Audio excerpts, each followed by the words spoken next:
Dude, I hate every single one of those. Like, You sound like such an old man right now. Here we go. Go ahead, finish the why sentence. does everybody keep saying that to me? Because you sound like an old man when he's like crunching on your freaking almond bar going, I just hate every single one of those new songs that comes out. I do hate those new songs. They're the worst.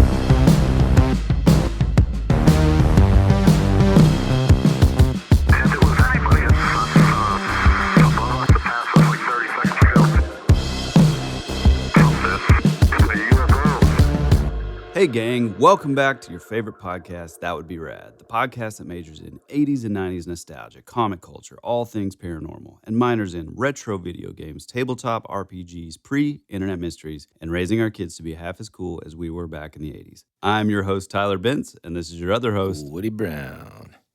Hey, pal. Hey, man. How's it going?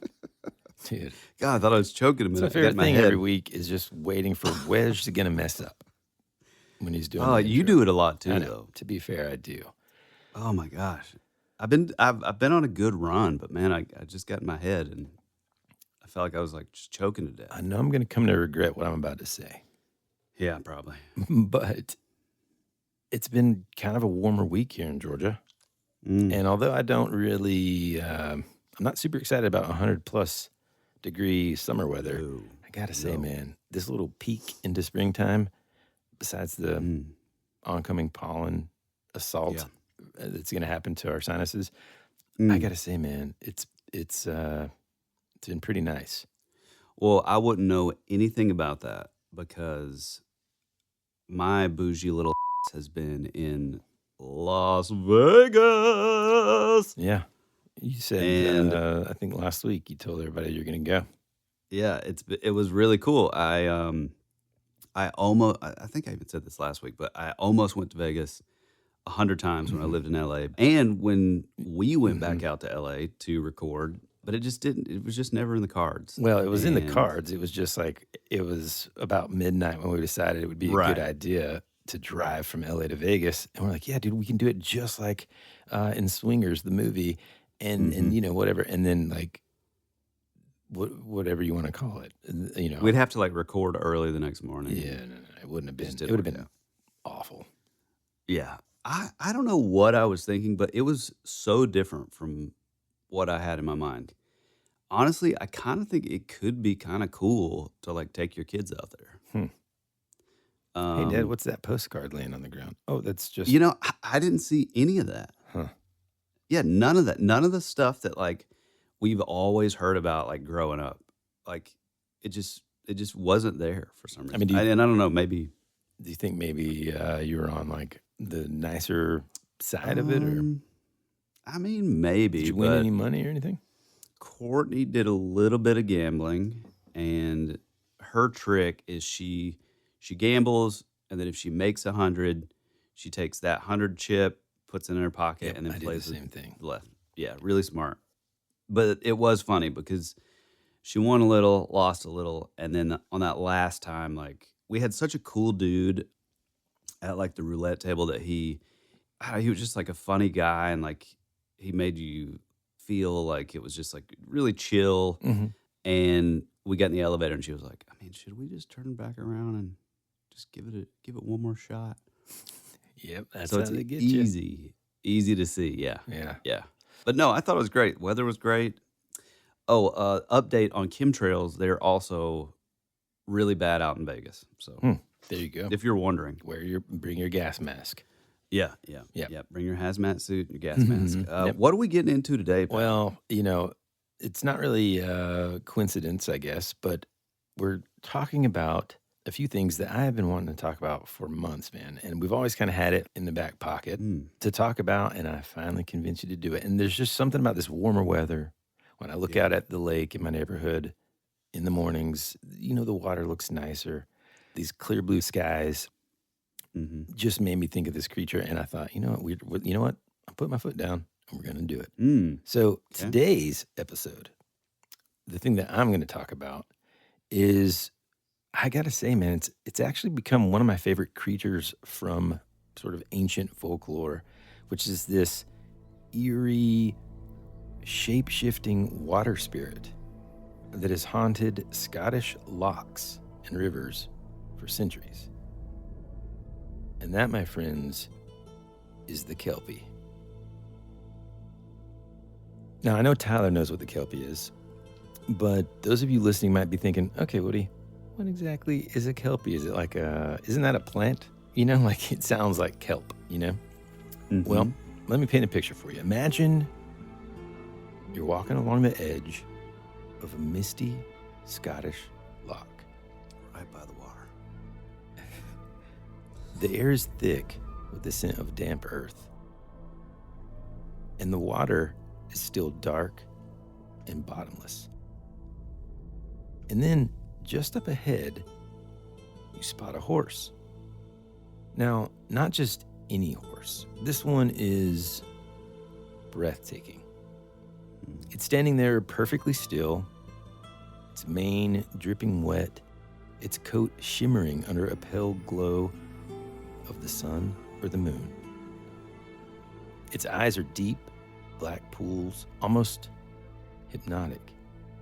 And just as you start to wonder what it's doing all the way out here, it lowers its head, inviting you to come closer. In this scenario, you've been walking all day, you're tired, your feet are hurting, and here it is, as if waiting just for you, this beautiful, riderless horse. Maybe it's lost, maybe it needs help, or maybe you do.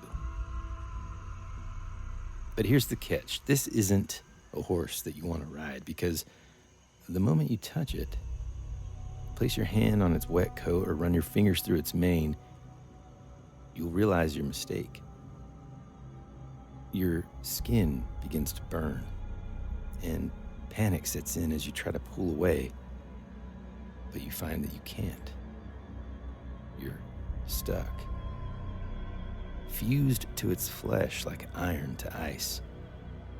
And then before you can even scream, the Kelpie turns. It moves with impossible speed, charging straight into the water, dragging you in with it. The surface ripples once, twice, and then once again it is still, as if nothing had ever been there. And you're gone. And that, my friends, is this legend that surrounds the Kelpie. There's always been something to me, I think because of my proximity to a large body of water here in Georgia, but just in general about these creatures. Loch Ness Monster, I think growing up in the 80s, the three things that you talked about with your friends were Quicksand. Bigfoot, the Loch Ness Monster, and UFOs or aliens. Wrong. No. Things you had to look out for, of course, would be quicksand, Bermuda and Triangle, razor blades in your candy apples, and Bermuda Triangle. Yeah, true. Okay, so more than three things, but I'm just saying creature-wise. Yeah. Bigfoot, Loch Ness, and an alien is what I think about. Those are those are the stickers that are on. Yeah, top three. So any kind of like water creatures, we've talked about them before in previous seasons, and I think you guys will again kind of see the connection as we get further into sort of the origins of this legend and some of the tactics that the creature itself takes. But the creatures that seemingly lure someone in and then drag them down to the depths. Yeah. So the Kelpie itself is one of the most famous creatures in Scottish folklore.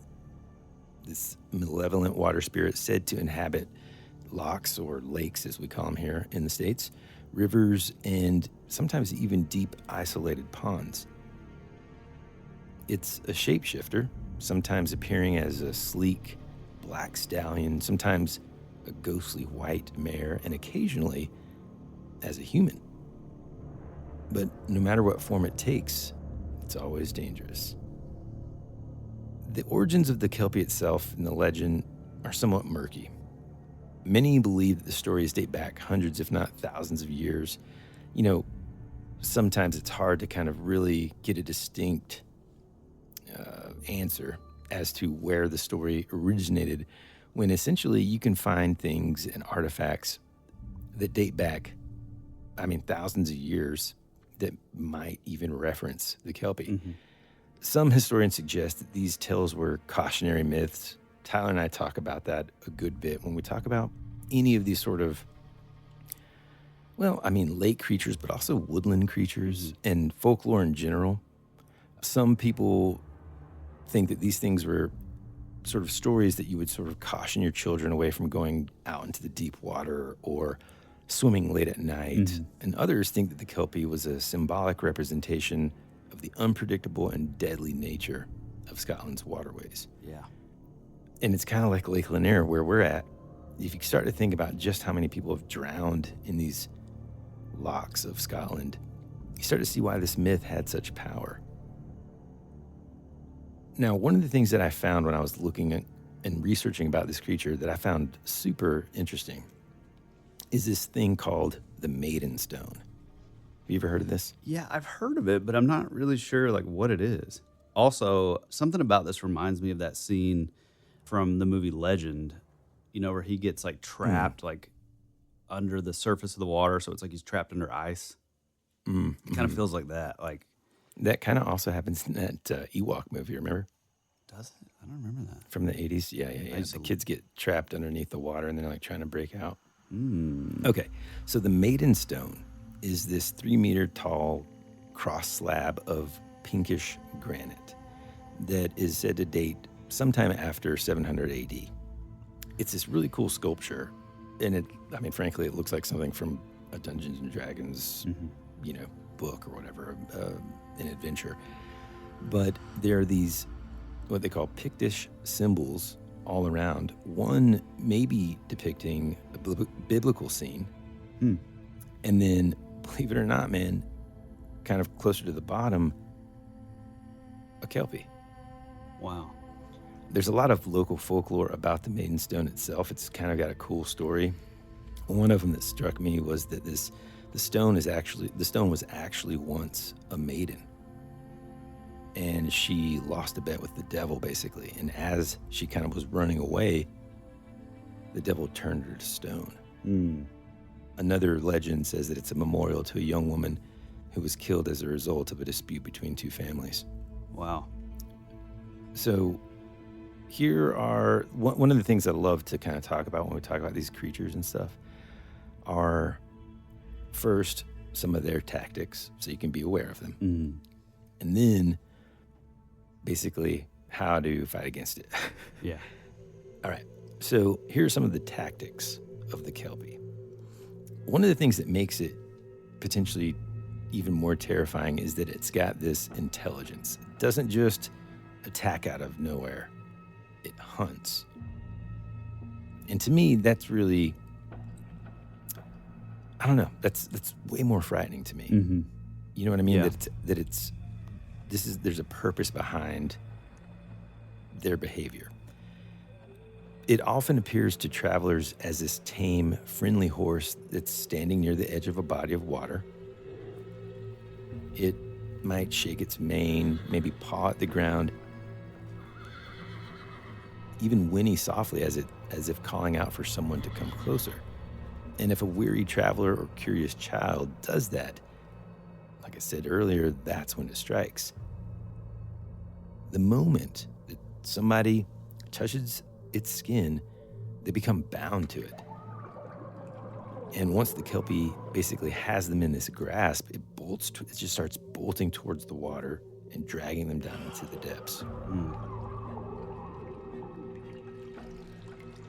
Some versions of the legend, this is where it kind of gets a little darker here, say that the Kelpie feeds on its victims, devouring them entirely, bones, flesh, everything, leaving nothing behind except, in some stories, a few scattered pieces washing up on the shore.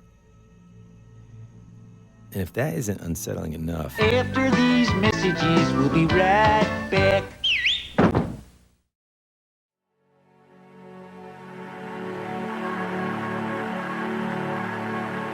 It's a pretty cool place if you're a Martian. Or a vampire. You think you really know what's happening around here, don't you? Is anyone out there? We're fighters for truth, justice, and the American way. Hey, this is Woody. And this is Tyler, and you're listening to That Would Be Rad. And now back to our show.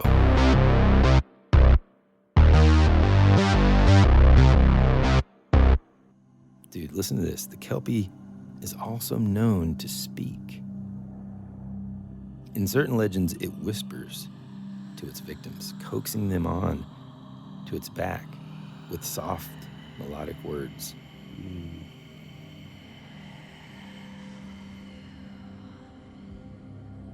Others have claimed that they hear laughter as it pulls a victim under. The eerie sound echoing across the water before being swallowed by silence. Wow. And if that's not bad enough, let's say you're somebody that, I just don't really care for horses anyway, and I probably wouldn't approach one standing near the water. Well, something about these tricksters are smarter than that. They're always tricksters, aren't they? Mm-hmm.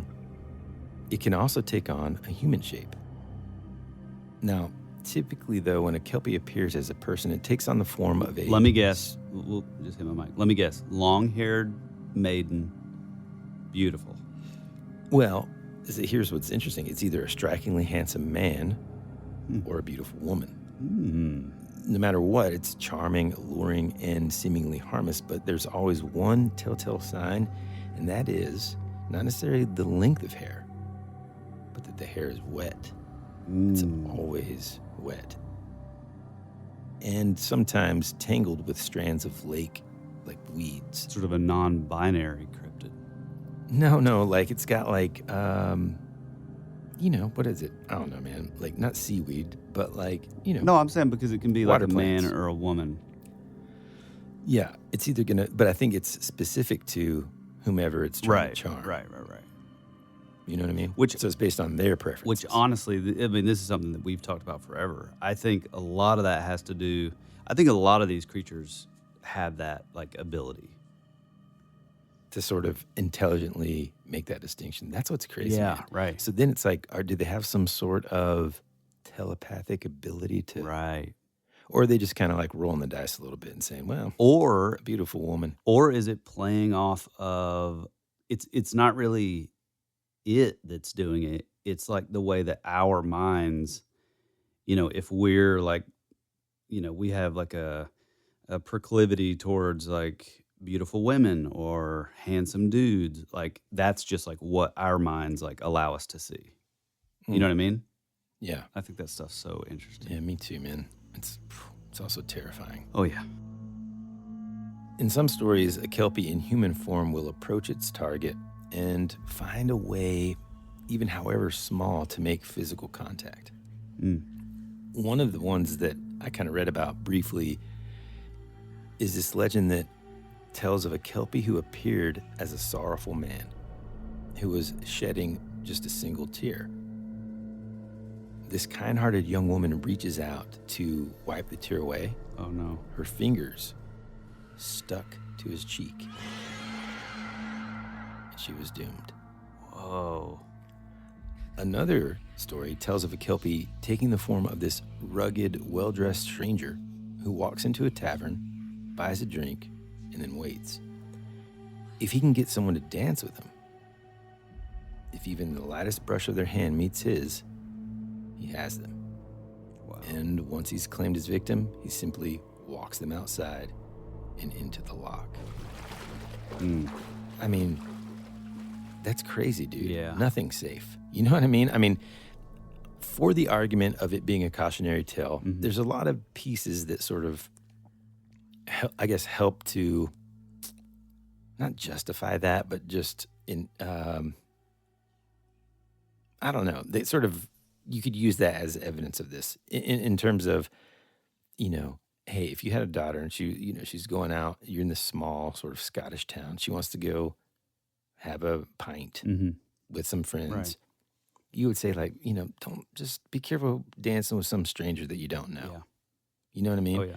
Oh, yeah. Otherwise they're going to drag you to the bottom of the lake. I mean, there's probably nicer ways to say it, but I don't know. The shedding of a tear one and then that person getting stuck. I mean, that idea, for some reason, just that simple, single decision Yeah. being like, your doom Mm-hmm.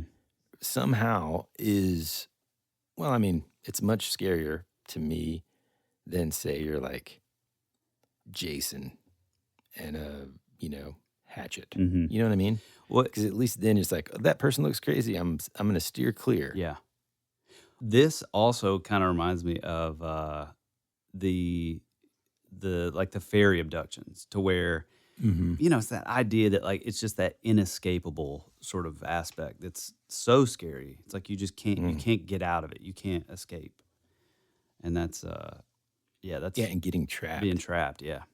We kind of loosely talked about that when we talked about the vanishing staircases, and I can't remember if that was on the Patreon or the main episodes, but Yeah.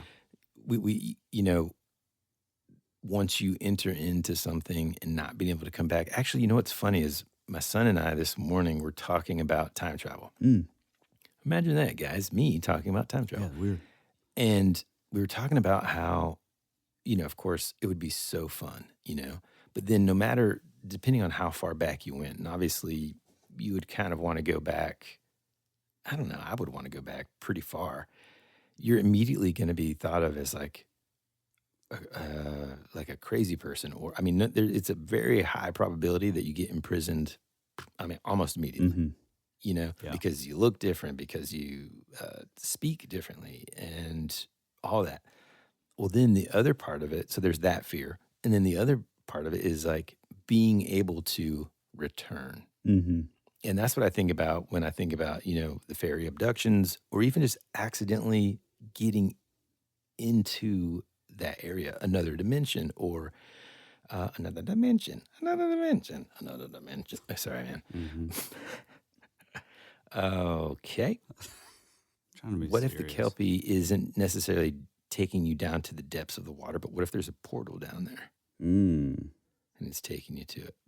That is interesting. Yeah. Believe it or not, the good news is there are ways to defeat or even enslave a Kelpie. According to legend, if you can manage to steal a Kelpie's bridle, you gain control over it. Now, some stories even claim that certain Scottish clans, like the MacGregors, actually once held Kelpies captive, forcing them to work for them. It's even said that entire castles were built with the labor of an enslaved Kelpie. But as you can imagine, like all supernatural bargains, this one comes with a price. Those who enslave a Kelpie are cursed, their bloodline doomed to suffer misfortune for generations. Now, this creature also kind of reminds me of a couple of different things. Other creatures that have sort of their own versions of water. I'm sorry, creatures. Hold on, let me back that up before I soldier boy that. God, dude, I was right about to say the same thing. Just crank that soldier boy. Now, one of the things that we talk so often about on our show is our love for the global connections of folklore. Oh, yeah. And in this case, there are a few things that kind of remind me of the Kelpie. You've got, there's plenty of other cultures that have their own versions of water-dwelling spirits with deadly intentions. We've talked about some of them before, but there's the Germanic Nixie, which shares many of the same traits, luring people into the water, shape-shifting, drowning its victims. The Inuit, of course, tell about the Qualupalik, a green-skinned mermaid-like creature that snatches children who wander too close to the ice. And of course, can't forget the Australian Bunyip, this monstrous swamp-dwelling beast that strikes fear into the hearts of anyone who dares approach its waters. It seems that no matter where you go in the world, people have always feared what lurks beneath the surface. Which, by the way, like, I feel like, not to explain these away, because I feel like neither you or I are into that kind of thing, but I do think that if there is a place and a time to have these sort of stories be cautionary tales, it would be, don't go near the water. Right. That kind of thing. Like, sure. Because as a that parent, one makes the that most is, sense, yeah. That's like one of the biggest fears as a parent of like small children. Yeah, man, for sure. Even now, the Kelpie remains one of Scotland's most enduring legends. In 2013, actually, Scotland unveiled the Kelpies, two massive steel horse head sculptures standing nearly 100 feet tall, towering over the landscape. Whoa. These sculptures, excuse me? I got to check this out. That sounds awesome. And they're really cool. These sculptures serve as a monument to the country's deep, mysterious folklore, and that a reminder that even in the modern age, these old stories still have power. And just as a final warning, I'll leave you with this cool poem by Belle Robertson. And it's written in this Scottish bestiary. And it says, "If Kelpie gets you by its claw, lights a torch, don't touch its fur. Don't listen to its screeching cry, and never stare it in the eye." Wow. I like Pretty it. rad, man. Yeah, really rad. I like these sculptures. They're cool. Yeah. Yeah, it's interesting because I've never really thought of this, especially with the idea of like the Kelpies being involved. But you know how you said, that they're kind of known for like, trapping you underwater, dragging you underwater. And then you sort of proposed, well, maybe it's not like that they're drowning you. They're pulling you down to like some sort of portal, in the water or whatever. It kind of made me think of like the inverse of the Green Children of Woolpit. Do you remember that story? So what if these Kelpies were in whatever that dimension was or whatever that reality is, and they pulled them into our reality? Yeah. I mean, the thing that got me thinking about it too is if you can steal its bridle, if that is a capability, and if people in our realm essentially are potentially using them as, in whatever way they want, slaves or just killing them, whatever, then that's kind of what made me think about it. Well, maybe these are creatures that are like working for other creatures somewhere else, Right. Yeah. Yeah. Well, and Not just like hungry animals. there's also that concept, which I know in like Greek mythology, it's kind of a thing. I mean, really, all mythology is that idea of you sort of playing a trick on these sort of divine or mythological creatures, like playing a trick on them to steal something from them.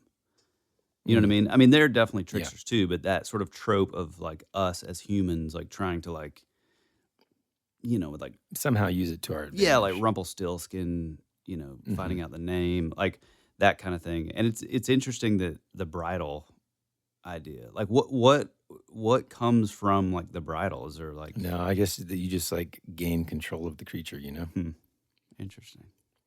Yeah. That's really cool. Well, Yeah, man. And wait, real quick. The other crazy thing about this is they're depicted. So they were depicted in Berserk, but they're just different. They're more like a. I mean, it was kind of like a quote unquote water horse, but it didn't. It wasn't, like this. I want to say they're even in D&D lore. Hold on. oh, I'm sure, dude. Anyway, pretty cool, man. I think it. Like I said earlier at the top of the show, I'm fascinated by these lake creatures and creatures that just are like out in the woods luring people. On a more like ocean related thing, I would think, the same kind of thing as like the siren and the siren song luring Right. sailors to it. Those kind of things, or even like old like witches or hags in the woods luring victims in. The thing that I'm most curious about is, especially with the Kelpie, it's like, is it just like a hungry animal and it's just taking these people to feed on in some way? Or, like we said, is it just taking them somewhere else, Yeah. Like, is it employed by like some other creature or being higher up on the food chain? There's just something like kind of cool and fascinating about the idea of a portal being at the bottom of this large body of water. Yeah, that is. Even the earth. Yeah, no, that's really cool. Maybe the earth isn't hollow, but there's a dadgum humongous portal at the middle of the ocean. I mean, dude, again, it goes back to that video That one, that you're talking about. where they're in like the sub and they go like super, super deep, like Marianas Trench style deep. And there's basically like another, like a shore of like another body of water under the ocean. It's like so like I guess the salinity is so high that it like the Mhm. sub just like bounced off of it, which is pretty cool. Yeah. Let me ask you this. With kelpies and stuff, Mhm. well, I can't think of a creature that, just off the top of my head, that if you just like one even light physical Yeah. touch entraps you. That's the scariest part, man. Yeah. If I'm boiling it all down, it's just that it has the ability to trick you that much into thinking, oh man, this is just like, it's going to be able to have a conversation with you. You're going to feel sorry for this person. And then you go to like wipe their tear and you're stuck. And then they just run you into the lake. Yeah, that's pretty crazy. I mean, Just don't talk to anybody at the lake, I guess is the thing. I mean, it almost like just visually, it's almost like fly paper. You're like Mhm. reaching out, and then it's like, oh god, now I'm stuck, and then it just bolts off, and your hands just like attached to its face. Do you think that would make a good, I'm kind of 50-50 on this right now in my own head, good scary movie or just absolutely stupid one? I mean, it could go both ways. Mm. Yeah. Well, when we get back from the break, I have my own sort of mythological slash cryptid slash beast slash entity that we're going to talk about that is actually pretty similar to yours in name and behavior. So, Hmm. We will return after these messages.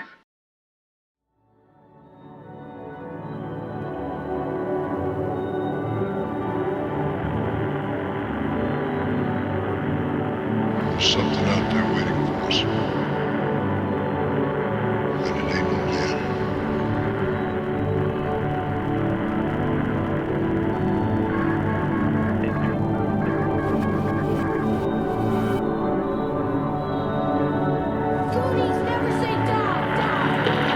Hey, this is Woody. and this is Tyler, and you're listening to That Would Be Rad. And now back to our show.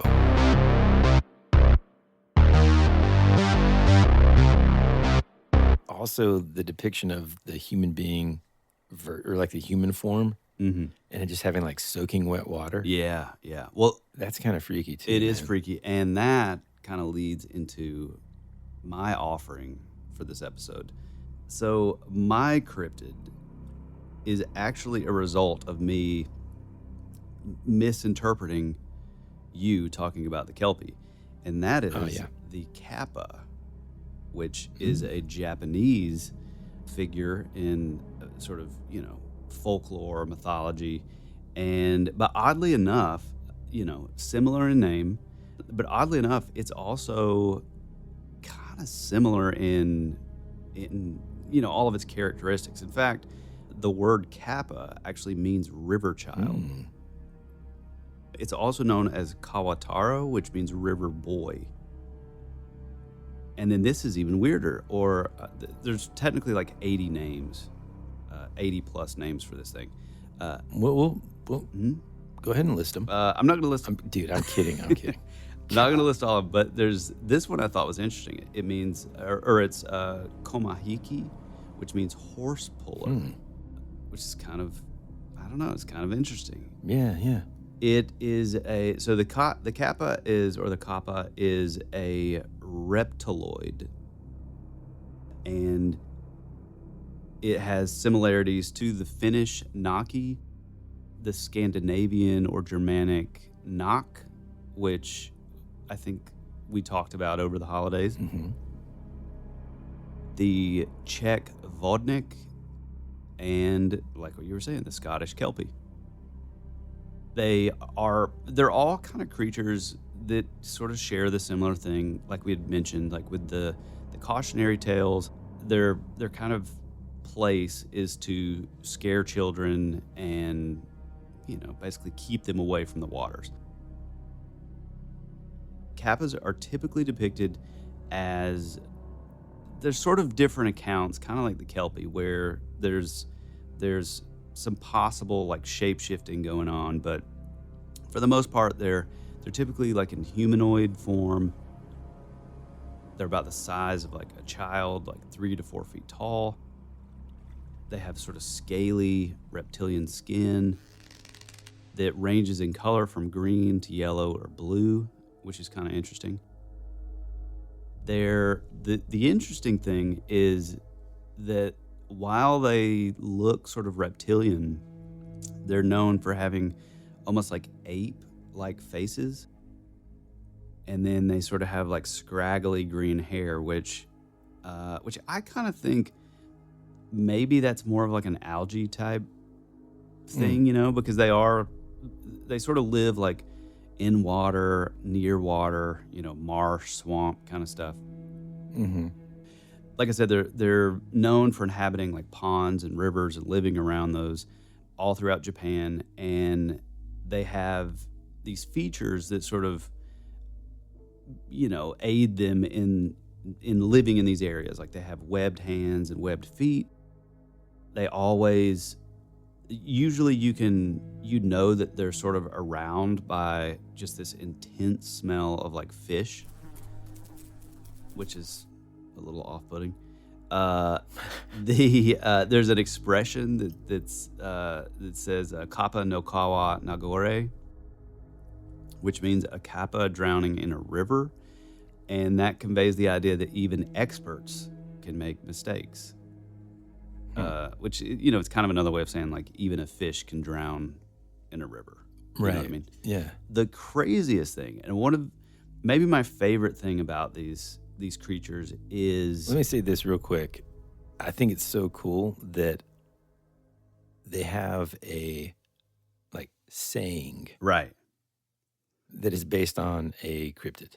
Yeah, exactly. I mean, if there's any other, does anybody else need any evidence that like the Japanese are just legit, man? Oh yeah. I mean, come on. Yeah, they're. And not only are they legit, they're just like. It's one of those things that I talk about a lot, where some things that have like such high strangeness involved that it's hard for me to. It almost lends more credibility. You know what I mean? Like because it's so weird and so sort of abstract, it's like, man, is this thing like real? Right. I'll just send you a picture real quick. Yeah. Oh man. Yeah. Cool. Yeah. So one of my favorite things about them is that they have this like, they kind of have like a beak, but then they're also said to look like apes, sort of in the face. They kind of have like almost like what would be like a bowl cut, but then like in the center of their head, there's like a huge indention that is like a little bowl in their head, and it holds water, and it's called a Sara.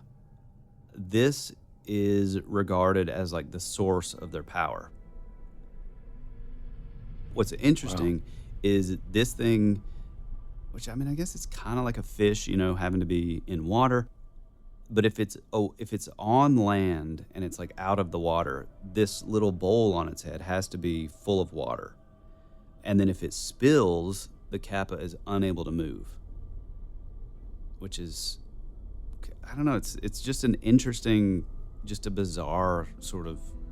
Yeah, weakness. Yeah, right. You know what I mean? And just physical characteristic. Yeah, exactly. Japanese folklore states that the Kappa can be very polite and can be disabled before it attacks by bowing. The Kappa would bow back and then spill the water out of its head, which, then it just freezes.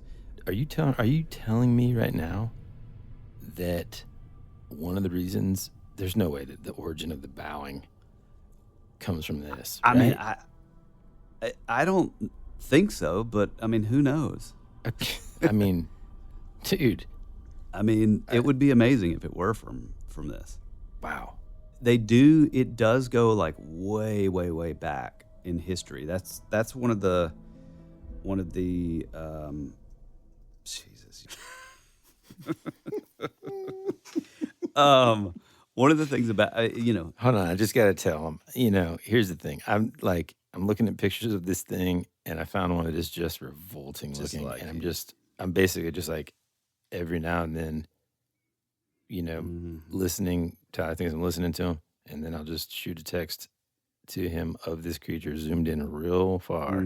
Just says, looks just like you. Sorry for the interruption, man. Please continue.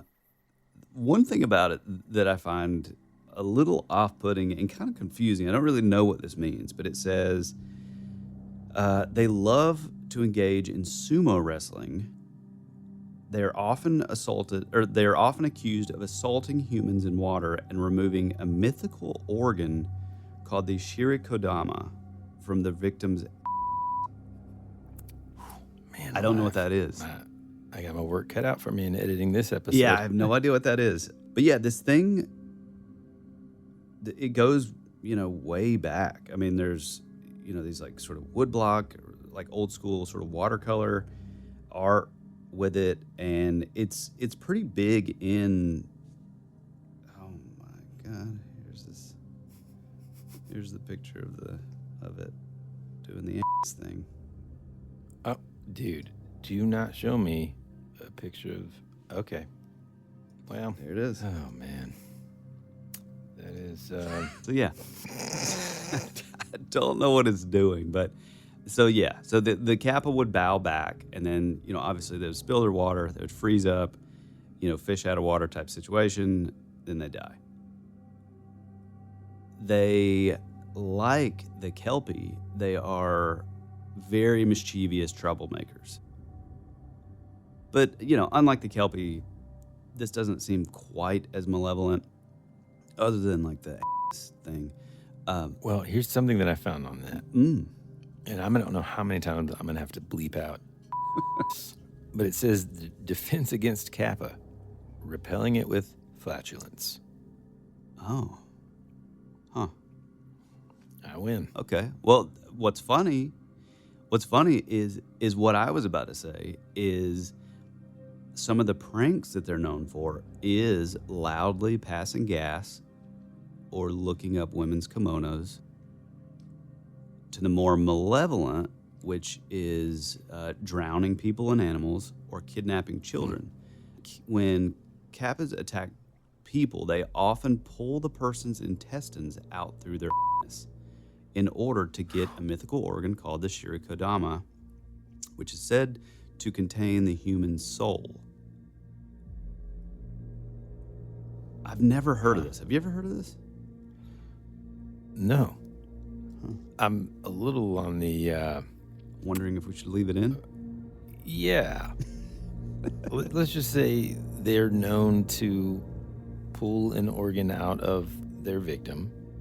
Doesn't matter from where. I think you know. I think they know. And that organ is said to contain what now?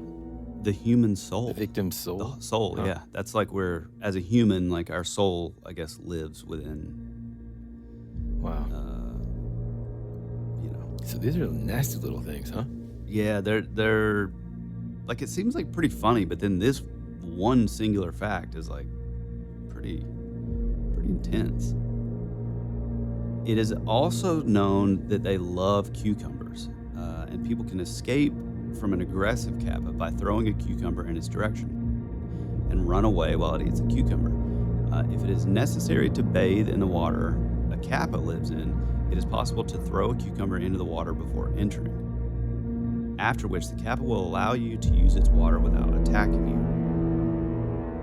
If someone defeats a Kappa, it may surrender, after which it will help with farming or share medical knowledge, which that's another thing it's kind of like the stealing the bridle of the Kelpie. Yeah. Yeah. It's like once you defeat it, you now have can, like, sort of mastered right. it in a way, and you can sort of boss it around a little bit. Yeah.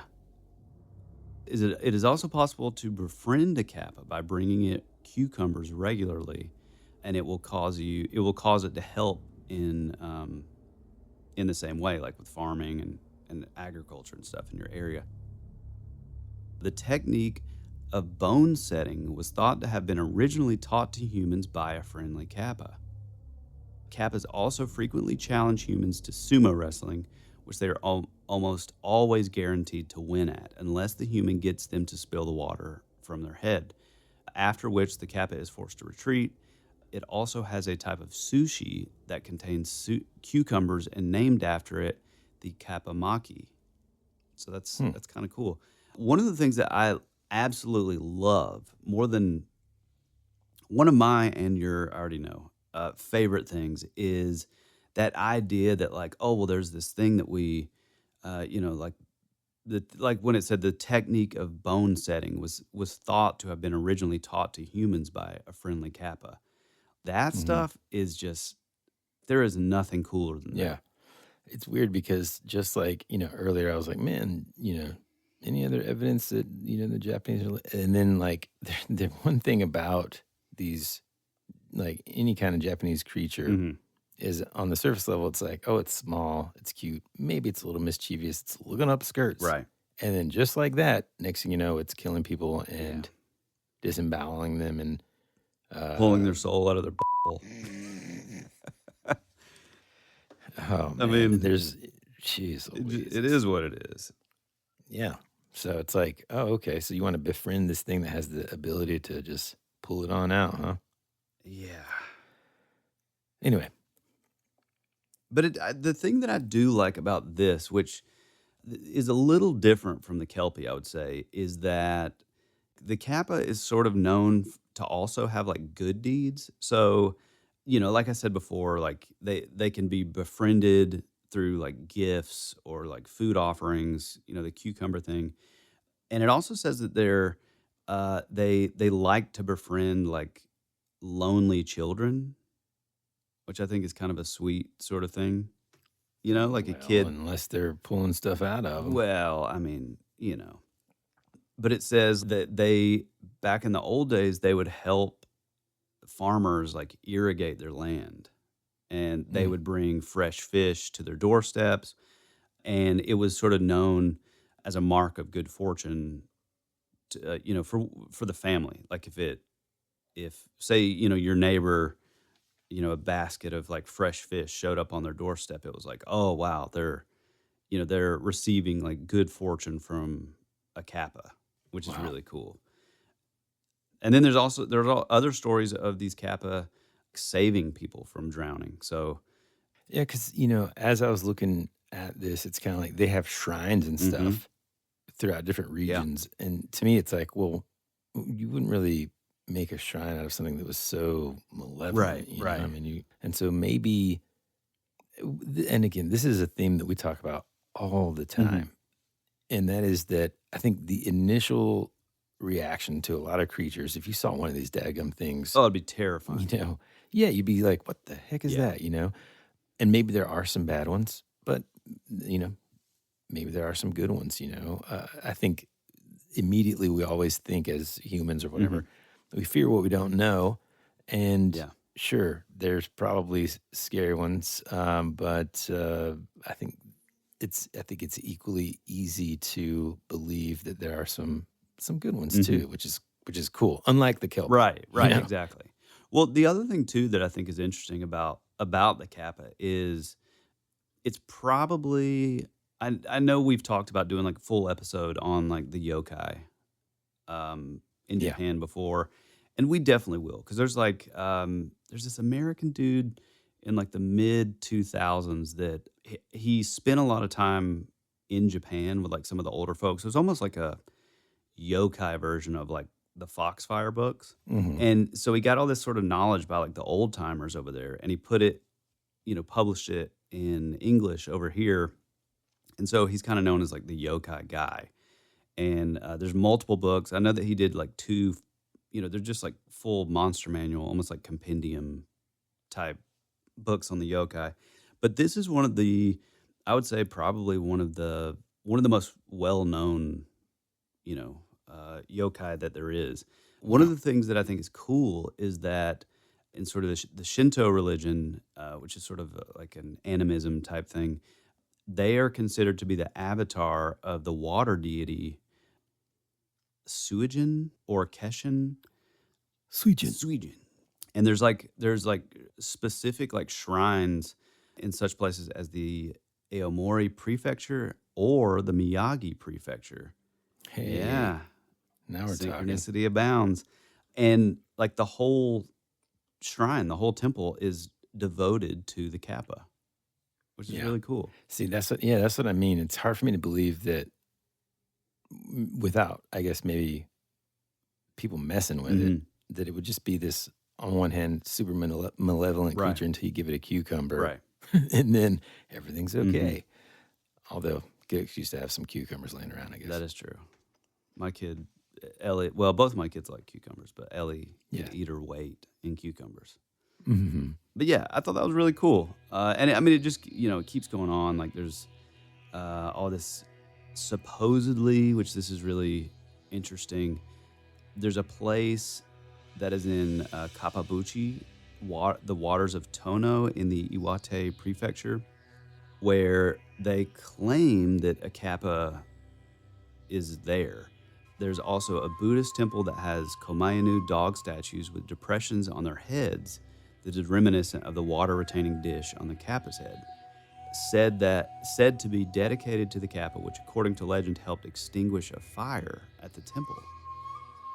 And then this is cool too. The Kappa is also venerated at the Sojinji Buddhist temple in the Asakusa district of Tokyo, where according to tradition, a mummified arm of a Kappa is enshrined within the chapel, and it has been there since 1818.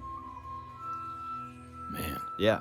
So I don't know, man. That's it. It kind of reminds me of the up on like the Tibetan temple, close to like where the Yeti is and all that stuff. And they claimed that like Everest, they claimed that there's a Sasquatch scalp up there, and I think a finger also maybe.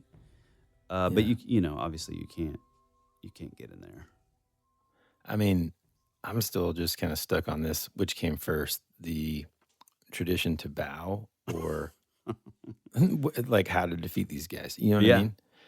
I don't know. Yeah. If you were creating a creature, I don't know. It's weird, man. That's incredible. To me. It really is. All I got to do is, it's kind of like if we created a creature in our folklore, and the only way to defeat him is whenever you like shake their hand. Mm-hmm. You know what I mean? Yeah. Huh. Yeah. Also, we're gonna have some pictures on our Instagram of this thing, but I found several places where they're talking about where folks are saying that these are. I mean, and I kind of agree. I mean, that these are clearly part of the inspiration for like the Ninja Turtles. Man. You have these, because they have a shell on their back. They kind of have that sort of carapace shell on the front. They're humanoid, 2 arms, 2 legs. I mean, the head obviously is way different, but it, from the neck down, it kind of looks like a Ninja Turtle. So, Man. yeah. I mean, this is what's fascinating to me. I've never heard of the Kappa. And by the way, Tyler was talking about earlier how he misheard me whenever I was like, "Yeah, we'll do the Kelpie." Yeah, right. So then, before we get to the studio, quick call, Mm-hmm. just talking about what we've got in terms of info and stuff. Yeah. And he's like, "Man, I mean, I don't know. I think I might have to go all like full on Japanese with this." And I'm like, in my mind, thinking, What is he talking about? The Kelpie's from Scotland. Yeah. And so I had no idea. And I'm like, dude, I'm talking about the Kelpie. It's from Scotland. And you go, oh, Kelpie. I thought you've been saying Kappa. Yeah. Which they're both Sheesh. like river, marsh, Right. creek, water spirit kind of things. I think they work perfectly together to talk about. This one's really intriguing to me because of the weird bowl on its head that's filled with water if it's out of there. Also, I don't know. That's interesting. And you mentioned like these shrines, like in the Miyagi prefecture. Miyagi. 2013, up, down. In 2013, they made those sort of, I get, shrines of the Kelpie in Scotland. So it's like, and that one is a malevolent being, Right. reportedly. Yeah. There's almost no good things that come from it other than like if you enslave it, but then you're doomed. You know what I mean? So it's super interesting. And like we say time and time again, the fact that different cultures can exist on opposite ends of the planet and can have similar tropes. Now, arguably, someone out there is probably thinking, with their skeptic hat turned full blast as they're listening to these, tales, that well, maybe the tropes are similar because environmentally it's not that Mm-hmm. different. People, it's water, it's dangerous. They're coming up with creatures that'll pull you under. But still, man, it's I don't know. It's a lot of fun to Well, I talk mean, about, though. it's a lot of fun to talk about. And then, I'm often just trying to imagine myself in a situation where I see one of those things in real life. What do Yeah. what would I do? I feel like I'd like to say I would just be like, howdy, friend. I don't know what I would do. Yeah. Yeah. Hmm. Yeah, I feel like Besides bow. oh, you'd have to bow just to make sure. I love that, the most notable thing about it, visually is also its greatest, weakness, which I think is really cool. And it's also kind of that, it's a big thing in sort of Eastern folklore idea, that sort of duality, And so I wonder if some of that, the water in its head sort of is representative of its magic, but then if that water spills out, then it's, that's what hurts it or kills it, Mhm. So I really like that. Yeah. And if you like this and you want a little more, head on over to our Instagram, shoot us a comment, drop us a DM, tell us about your own favorite, mythological cryptid, if you will, or your own sort of paranormal encounter. If it's more long form, shoot it to our email, thatwouldberadpod@gmail.com. And even better, if you would like your own story or your own sort of local legend or local cryptid featured in an upcoming episode, you can do so by leaving, it's basically a voice memo on our website, which is thatwouldberadpod.com. We'd love to hear about it. Or if you have other yokai that you think we'd be really into, or other, like Woody's, like from Scotland or anywhere else all in the world. Like I said before, we're definitely going to be doing kind of a deep dive in some of the yokai in the future, but this is the stuff that we love, that folklore, that sort of very local anthropology that sort of weaves the tapestry of the people in those areas. That's the stuff. Yeah, exactly. we Dude, like. perfectly said. That if you really think about it, those are the strands that bring us all together as humans. You Oh, know what I absolutely. mean? Absolutely. And we want to join together with you. So leave us a voicemail. If you'd like to support the show, you can do so over on our Patreon, The Rabbit Trail. It's more of what you love. It's a little loosier, a little goosier, but, recorded at night. So it is what it is. If you're not getting enough, That Would Be Rad goodness over here on the main feed or the free feed. I guess that's about it. What do you got? Anything else? I think that's it, man. All right, pal. Well, we love you. We appreciate you. And as always, Be rad. That's the way it goes.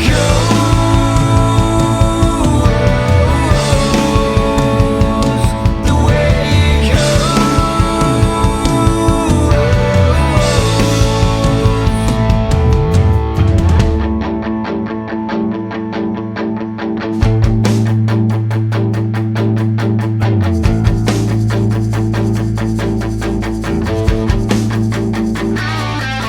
You're my favorite song on the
clouds in a time where I just needed some sunshine. You were already dead, for you became a ghost. You always said our future would be a parade of flowers, but now all that's left is a single rose. That's the way it goes.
Access granted. I'm your host. I'm your host. I'm your host. Man, It's okay. Breathe. you're making me laugh. Are you done talking about the Kelpie? I sure am. All right, let me hit the. Forever. Never talking about it. Well, as much as we both love the Kelpie, Dude, what the? It's an awesome creature. it is man. an awesome creature. I'm not saying that it's not. I'm just. Shh.